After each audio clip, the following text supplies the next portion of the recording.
Though the earth is huge in size, we can tell the exact location of places on the earth using latitudes and longitudes. Note that the distance between two adjacent parallels is the same everywhere, but the distance between two adjacent meridians is not the same everywhere.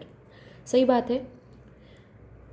हमें अर्थ पे किसी भी जगह की अगर location पता होनी करनी है तो हमें उस जगह के जो भी है लैटिट्यूड्स और लॉन्जिट्यूड्स उसका लोकेशन पता करना पड़ेगा. कितने डिग्री ईस्ट में है, कितने डिग्री वेस्ट में है, कितना साउथ में है, कितना नॉर्थ में, वो सब हमें लैटिट्यूड्स एंड लॉन्जिट्यूड से एग्जैक्टली उस जगह की हमें ये पोजीशन मिल जाएगी अर्थ के ऊपर. और दो एडजेसेंट पैरेलल्स के बीच में, मतलब कि जो लैटिट्यूड्स है उनके बीच वाला जो डिस्टेंस है वो अर्थ पे हर जगह पे सेम है. बट टू एडजेसेंट मेरिडियंस जो है वो ऑब्वियसली लॉजिकली उन दोनों के बीच में हर जगह पे सेम डिस्टेंस नहीं होगा, क्योंकि अर्थ तो यहाँ पे अभी अभी आप ऐसा देख सकते हो, ये है इक्वेटर है, ये जो लैटिट्यूड्स है उनमें हर जगह पे डिस्टेंस सेम होगा ऑब्वियसली, लेकिन लॉन्जिट्यूड्स जो है उनका हर जगह पे एक दूसरे से डिस्टेंस सेम नहीं होगा, खाली इक्वेटर पे होगा जो कि है 111 किलोमीटर.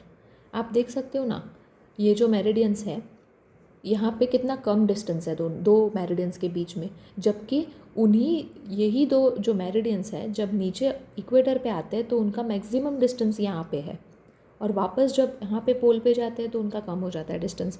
यानी कि दो मेरिडियंस के बीच में एकदम यूनिफॉर्मली हर जगह पे सेम डिस्टेंस नहीं है, जबकि इक्वेटर पे लैटिट्यूड्स पे हर जगह पे अर्थ पे उनका एक दूसरे से डिस्टेंस सेम है. We can see this even on the segment of an orange. The distance between the meridians is maximum on the equator. जैसे कि मैंने बताया आपको कि दो मेरिडियंस के बीच में खाली इक्वेटर पे सबसे ज़्यादा मैक्सिमम डिस्टेंस होगा, और वो रिड्यूस होता जाएगा पोल्स की तरफ जैसे जैसे हम बढ़ेंगे. यानी कि मैक्सिमम होगा इक्वेटर पे, और पोल्स की तरफ जैसे जैसे मैंने आपको पीछे के पेज पे दिखाया, पोल्स की तरफ जाएंगे तो वो ज़ीरो भी हो जाएगा एक पॉइंट पे आके. और जो distance between any two adjacent parallels, अब जो पैरेलल्स की बात है, is 111 kilometre on the surface of the earth. The distance between two adjacent meridian is also 111 on the equator. Adjacents ये जो एडजेसेंट पैरेलल्स होते हैं उनका हर जगह पे 111 किलोमीटर है डिस्टेंस, लेकिन जो दो एडजेसेंट मेरिडियंस होते हैं उनका डिस्टेंस खाली इक्वेटर पे 111 किलोमीटर है, और फिर अगर हम जैसे जैसे पोल्स पे बढ़ते जाएं तो वो कम कम होता जाएगा. To locate the places within the distance of 111 kilometre exactly, we need to divide the unit degree into smaller and smaller units. Degrees are divided into minutes and minutes into seconds. Obviously, ऐसा ही division करना पड़ेगा. Conventionally, latitudes and longitudes are expressed into degrees, minutes and seconds. Each degree is divided into minutes, 60 minutes, and a minute is divided into 60 seconds. These values are expressed using the symbols. In all, we can draw 360 meridians, each at the distance of 1 degree.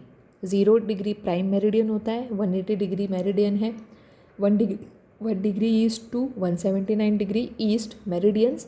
We have 179 meridians in the eastern hemisphere. Eastern hemisphere पे 179 meridians होंगे, उसी तरह western hemisphere पे भी 179 meridians होंगे. तो इस तरह 360 मेरिडियंस होंगे. बीच वाला जो उसको काउंट करेंगे तो 360 होगा.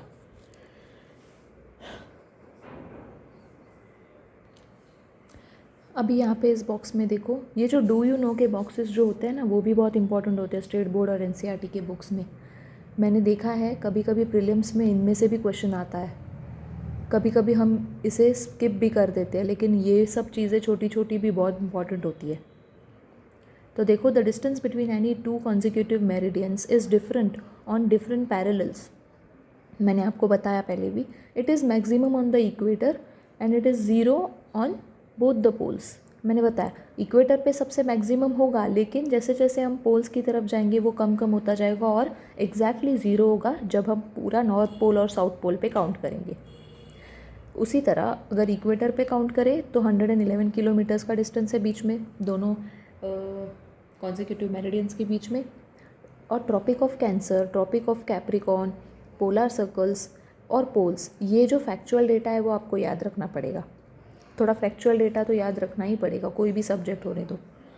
तो ये याद रखो, इक्वेटर पे है 111 किलोमीटर, ट्रॉपिक ऑफ कैंसर जो कि इक्वेटर के ऊपर आता है, और ट्रॉपिक ऑफ कैप्रिकॉर्न जो इक्वेटर के नीचे आता है सदर्न हेमिस्फीयर में। तो उन दोनों के बीच में इक्वेटर से ट्रॉपिक ऑफ कैप्रिकॉर्न तक का जो डिस्टेंस है वो 102 किलोमीटर है। उसी तरह इक्वेटर से ट्रॉपिक ऑफ कैंसर तक का जो डिस्टेंस है वो है 102 kilometres.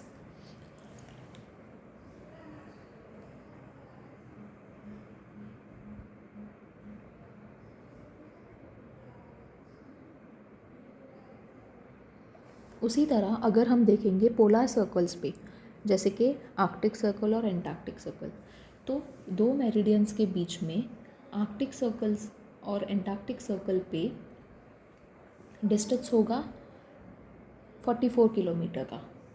Arctic circle polar circles में 44 किलोमीटर का डिस्टेंस हो जाएगा दोनों मेरिडियंस के बीच में, और जब हम पोल्स की तरफ जाएंगे तो फिर 0 kilometre.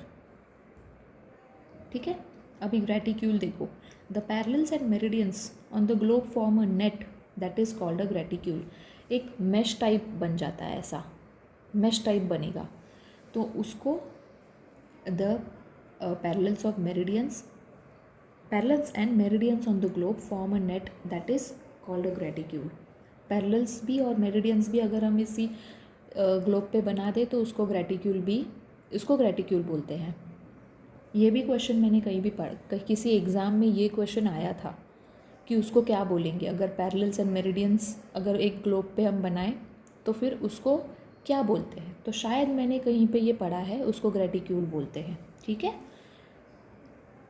This facilitates determining the location of a place. Thus we use latitude and longitude for determining the locations on the earth. This method is being used even in today's modern age quite efficiently.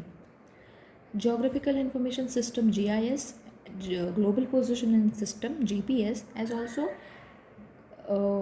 also Google Maps, Wikimedia and Bhuvan of ISRO on the internet can make use of latitudes and longitudes. ये सारी technology तो आपको पता ही है, ये सारी technology भी latitudes और लॉन्जिट्यूड्स को ही यूज़ करती है किसी भी लोकेशन को ट्रेस करने के लिए।